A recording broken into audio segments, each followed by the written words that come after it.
Hello and welcome to Leaders of Tomorrow, ETNOW's flagship series for the Indian micro, small and medium enterprise sector. On this series, we celebrate and salute the spirit of the MSME sector and also bring you expert advice on how to grow your business. On MSME Dialogues, today we are talking about smart marketing strategies for small businesses. How can a micro entrepreneur design an effective marketing plan? What are the elements it should consist of? How can technology transform the marketing strategy of a small business? To answer all of these questions and more, I'm joined by a very eminent panel here today. I'd like to welcome Anisha Motwani, Marketing and Digital Strategist, Nilima Burra at Cargill India, and joining us from Kolkata is Dinesh Mishra, Partner Advisory Services and Customer Practice at EY. Welcome Dinesh, welcome ladies. Anisha, I'd like to throw the discussion open with you. Tell us, what are the sort of evolutionary steps that marketing has taken for the MSME sector? How has technology impacted it? And what should be the optimum marketing mix for a small enterprise? So it has significantly changed, I remember when I started off 25 years back, the way marketing used to be done by even whether it was large brands or small brands, there was a kind of a conservative, conventional pattern of marketing, okay? You need to build a brand, you need to have a communication strategy in place, there needs to be budgets available to you, okay? And you need to create campaigns that you want to run, okay? And tell people about your product, about your offerings. So that was more or less the standard pattern. Some people had large wallets and some people had small wallets. Right. Depending on that, you would either spend big monies or spend small monies. You would go in for television, you would go in for print, depending on your size of your wallet and what you could afford. Right. Okay. But today that's completely changed. Okay. Today the starting point is not what's the size of your wallet. With the advent of digital, marketing has become more focused, more customized, more accessible, more affordable, and at one level also serves different purposes. So if you want to build your brand where you just want to create awareness and you've got zero budgets, right. Believe you me, you've got zero budgets, you've got nothing to spend, you can still build your brand. Because crowdsourcing from consumers and making a normal consumer your brand ambassador, right. And a spokesperson for you is today possible. That there is a process behind it, that there is a science behind it, but there are brands who have learned and there are smart entrepreneurs who have learned the trick very well. Right. So today there is this possibility of crowdsourcing, making every consumer who is actually either on mobile or on digital your brand ambassador to build your brand. How is that done? How are people going about it? Where to begin? Of course, there's a process behind it, but that's how different it is. So it's more affordable, it's more accessible, it's more customized. But has the adoption by the MSME sector of all this science, is that increasing? So, yeah, there has been early adoption, but so typically what people do is, they would say like there is the whole conventional understanding that a Facebook is for putting family pictures, okay? Right. How do you use social media for building your business and your brands? Okay, that's now started evolving. That besides the social media, there are other digital channels today available, right. Okay? You can read your newspaper online and there are certain kinds of people who are reading their newspapers online. Yes. Or if your target segment is youth, okay, you know what sites they are visiting, where they are going, at what point in time. It's possible to track the entire consumer footprint end to end today. Yes. So whether it's a youngster or whether it is a retired person who's sitting at home or whether it's a B2B segment, you have a corporate that you want to supply to. It's possible today, you have visibility of tracking their footprint. Just pulling in Nilima at this point, how much of a role does the geography of a small enterprise play in its marketing strategy? See, small-scale industries and micro-segmentation goes hand in hand because the business actually originated because of a certain geography which is available in a certain sector and it's available in a certain demographics. Right. So this actually emerged because of those small niche needs. So it's important that then the geography, the demography and then further segmentation in terms of what do they need goes together. Right. And it's important because of that to geographically segment your approach and operate for better ROIs of the marketing strategy which you build in. It's much more feasible for SMEs than actually bigger brands, which is universal, going everywhere. So going hyper-local is anyway the trend in offering product services. You would say marketing is another function that would really have to be hyper-local. But bigger point here to ask is, what is marketing? Marketing is not about advertising and promotions. Marketing is basically about, you have a plan, why should you have that plan, how will you do that, and what will enable you to reach the consumer to know that they should come and buy from you. Sure. Dinesh, one of the core objectives of marketing for any company is also to win new customers. I mean, that is the core objective that any small enterprise or even a large company is really looking at. Tap newer geographies, get new customers on board. How does an MSME really do that? What should be the optimum marketing strategy mix for it? I think we need to be very clear that when someone is looking at a marketing strategy going forward, like Anisha was saying, today digital is offering a lot more for a lot less and almost free in certain instances. How much digital are they? And I'll touch upon that when I answer your question in a little bit more detail. The second part is, Nilima talked about the geography and of course, being able to know why you're doing what you're doing and the who, what, how of it. There also, I believe that again, when you're deciding your means of communication, because at the core of everything, that's what it is. You're trying to communicate what you have to your customers to the extent that they're interested in coming and trying your service, buying your service. So coming back to the point you said in terms of winning new customers, going after new segments.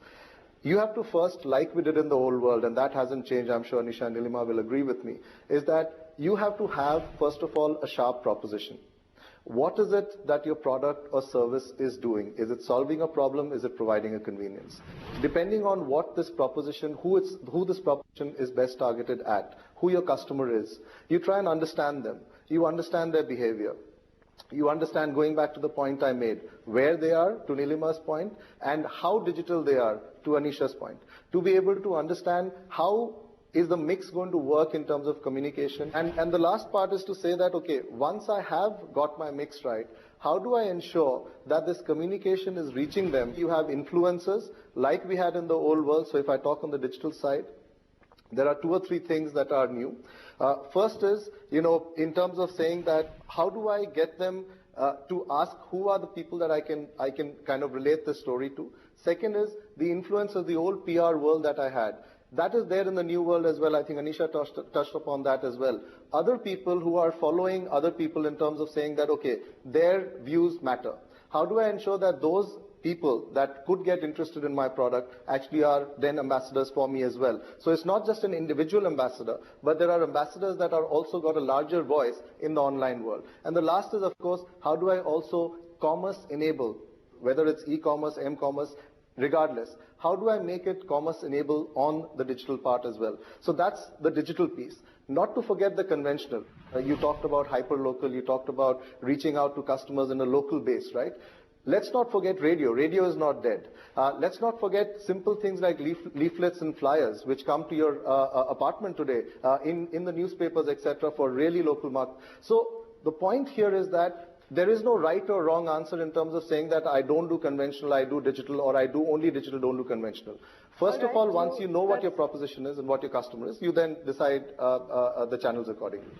Okay, so those are a number of insights that you've shared for our MSME entrepreneurs. Anisha, tell me, how relevant is content-based marketing today for small and medium enterprises? That's something that large corporations are taking up in a big way. They have their in-house content shops generating all kinds of content around the brand. Yes. Is it relevant and is it cost effective for a small enterprise to do that? So you're absolutely right. Content as a means to build brand, at one level there's a lot of content. Content is getting democratized in the sense you just go and search on the net. There will be content available on any topic, whether it is commercial, professional or personal, available to you. And yet at another level there is quality content that's completely missing. So brands today what we say are being built through storytelling. They are not being built through advertising. Now, those stories have to be told by credible, real-life people. Now, imagine I am building a category, which is, say, for example, a leather product. I mean, I'm in Agra. I have a factory, and I've created these nice leather products. Okay. Now, if consumers can tell story about how where leather originates from, what goes behind manufacturing. Imagine if there were 7 different stories told by credible people about how this particular product or this particular company is creating its product. Okay, this is not one advertising. Right. This is content. These are stories. Now, I get these nice stories written, storytelling, and this is like you can crowdsource it, you can hire people who write it, and then make it available and amplify it. Now, your story, if it comes to me like a personal story, that is of reader interest, I want to read it because it's not paid commercial sponsored post. Right. So there's more interest, there's more credibility. It's more editorial to that extent. Right. So yes, content, it's not just content creators, content editors are being deployed, content curators are being deployed, so that, people can figure out what's quality content. And where to edit and make it the right size so that people consume it. And you would say that's a good strategy to have. It is an awesome strategy, and it's really working. Another place where content is working is in search. Right. Okay, everybody wants to be. If you search any SME or even a large brand, you Google, you want yourself to come up on the page 1 of the search. Yes. For you to come up on page 1 of the search or page 2, you need to have enough content about yourself on the site. Yeah. Now that's another reason why content becomes important. So regular feed of content is like one of the biggest success mantras. Nilima, at what scale should a small enterprise be looking to have a full-time in-house CMO? And is outsourcing the CMO function a good option for a small enterprise that's often cash-strapped? That's a nice question. So, see, typically it starts with a vision to market what the offer is, whether it's a product or it's a service. Ultimately, it has to reach someone for whom you have created that model. Right. To reach someone, you don't actually need one person to do it. It's the initiator who has to think from the beginning where it has to reach. Right. So having that vision that can drive to that reach is good enough. That's the job of a CMO as well, to have a vision and make it reach to the end consumer where the product or services were supposed to be. So I think SMEs are all-rounders. Most of them, I have personally interacted a lot in my sectors. They have a vision for whom is the business, why they are doing that business, how do they want to reach them, and where will they find them. They are very clear. It's important, without having a CMO also, this vision to be in place. Once that vision is in place, that's precisely will drive your marketing plan. So right product or services at the right price and at the right place with the right set of content and ideas to promote it will give you the results which you want. Okay, perfect. I just want to, bring in this whole thing of chief marketing officers today are actually, as a designation, becoming completely passé. People are being called chief consumer experience officers. Yeah. Okay. Yeah. And creating consumer experience is not just the prerogative of marketing. From the CEO to the entire organization, whoever is touching, with the customer is a front-end person. Yeah. How do you actually just make his experience? All right, so on that note, we are going to take a short break right here. On the other side, we'll talk about the role of data analytics in marketing and the impact that social media marketing can create for a small enterprise. Stay with us on Leaders of Tomorrow, MSME Dialogues, only on ETNOW. Welcome back to MSME Dialogues on Leaders of Tomorrow. On the show today, we are discussing marketing mantras for micro, small and medium enterprises. Anisha, you're an expert at digital marketing. So tell us, what are some of those cost-effective and easy-to-use digital tools that small enterprises can really make use of and increase, their marketing with? So I think to start with, having a very smart, intelligent website, is the first starting point. Any organization that is starting off has to invest and take its website seriously, because website is like that platform, it's like you take a flight from anywhere or you take a train from anywhere. You have customers coming from whichever part of the country. You eventually want them to land somewhere. Yes. For me, the website works like that landing platform. Yes. So how do you make your website intelligent? And how do you create an intelligent website? So today, if you have a website, you should be, whatever you're doing, you should be able to direct your traffic. Whether it's a prospective customer, existing customer, he's come to complain, he's come to praise you, he's come to inquire, you should direct him to your website. That is how you create a repository of actually knowledge and information and keep building a base. On those websites, then there are intelligent tools available. You are able to geo-target, you are able to figure out who came, at what time part, what day part, what did he come for? Yes. Did we leave him satisfied or not? Can we go back to him? So that becomes a starting point. So invest in a very intelligent, smart website. There are tools available. If you are a startup, there are free tools available. As you go more evolved, you can actually invest in paid tools that get more and more intelligent.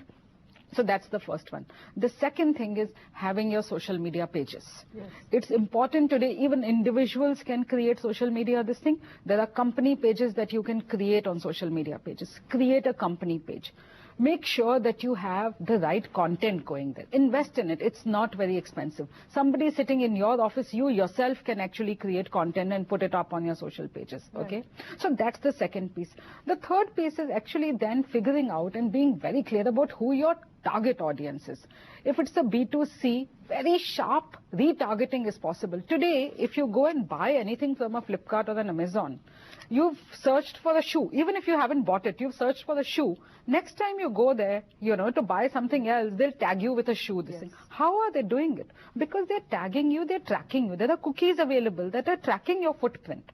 Okay, so if you actually... So in a sense, you are studying consumer psyche with... And behavior all the time. Yes. All the time you're able to study it, which you could never. In an offline world, I mean, I go to a large mall, how does a brand know which store I went to? But in an online world, you're able to track it. Sure. So Dinesh, bringing you in at this point, what Anisha is mentioning about data analytics and really using data to predict consumer behavior, do you see a lot of small enterprises now going in that direction for the next couple of years? What are the emerging trends that you could share?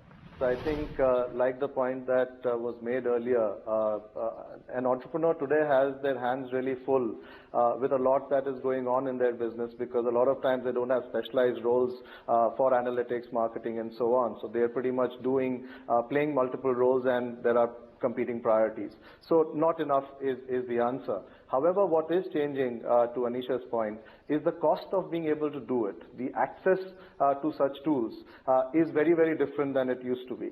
So yes, while digital does give you a very powerful tool and platform on which you can actually gauge and monitor and hence analyze consumer behavior in real time almost now, and there's lots of companies that are offering that as well.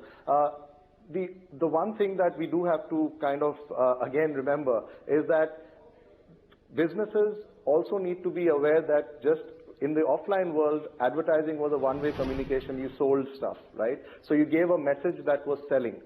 Here, in the online world, it's more about engagement. I'm sure Anisha will agree, because here, it's not about just messaging that here's what I have to sell, but how do I engage you in the product or service that I have to sell?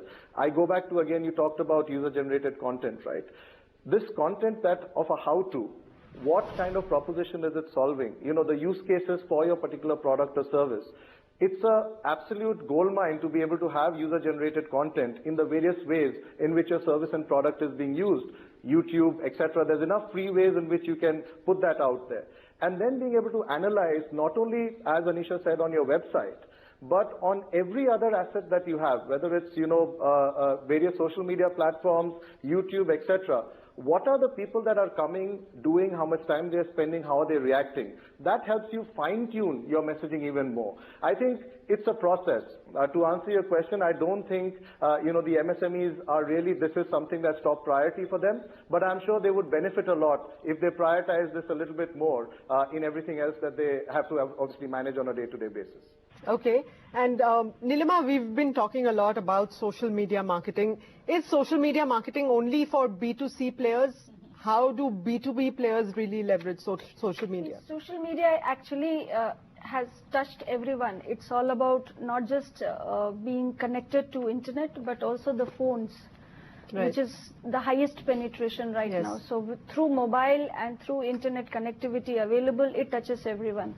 What social media does is very simple. It allows you to create a personalized experience, which earlier was very expensive and it was not possible also. Right. So as Anisha was saying, that you created your website, then you created content to it. After creating content, you targeted someone, and then you retargeted someone. Right. But next time when you are retargeting, your message cannot be same. So number one, the message has to have a newer content which is relevant to that particular consumer for them to click. Second and most important aspect of that is how personalized is that element. If it is personalized talking to me, then I'll be more interested. Talking to me is more relevant in terms of how good you understand me, my need and my behavior. Right. If it's relevant, I will go back to that website again, and that will generate more business. Sounds very complicated, but it's all about when you're talking to someone on phone, you talk to the person the way that person understands. Right. So for SMEs, my advice is very simple. It's not complicated. Phone is there with you. All of us have started using smartphones. Yes. Internet is always 24/7 available on phone. Government is also creating so much of popularity around making it right for digital world. Use that moment, create those simple websites which are free, and then utilize it for personalized messaging. So that's how it can be very relevant for this segment. Well, one thing that people don't understand when it comes to social media, it's called social media. It's for socializing. Okay, so how do brands socialize? Okay, it's not for commercializing, but yet there is a commercial angle to it. Okay, so how do you intelligently give your content where the content has to be such that it has to be what the consumer wants to hear, not what you want to tell. So the mistake we make is, as companies, I have got this product, it's got great features, it is priced like this. That's what you want to say, but is that what he wants to hear? Okay, so the difference between using a social medium like a social conversation by the brands becomes the most important thing. Okay, so we are running out of time here. So what I'm going to do is I'm going to request all three of you to give our MSME entrepreneurs your one most innovative marketing tip that they can easily adopt and grow their business with. Dinesh, why don't we start with you? Well, very simply, know your customer as well as you can, and then decide both your communication and your medium based on that, digital as well as conventional. Don't forget, conventional still is an important part of, especially when you're doing location-constrained marketing. You have to use conventional tools as well. Okay. Begin with knowing your customer. That's what says Dinesh. Anisha, what about you? For me, it is making everybody your brand ambassador. It's your employees, it's your consumers, it's your customers. How do you make everyone your brand ambassador and your spokesperson? Okay. Neelima? I would say a simple phrase for all of them which they can remember. Convert your suspect to a prospect. That's the first thing. Then convert your prospect to your customer, and then convert your customer to your brand advocates. That's the best way you can do market. You can market and create your own business, which is more value for everyone. All right. Thank you, ladies. Thank you, Dinesh, for those very insightful marketing mantras. I'm sure all of your insights are really going to help our MSME entrepreneurs. That's all we have on this edition of MSME Dialogues on Leaders of Tomorrow.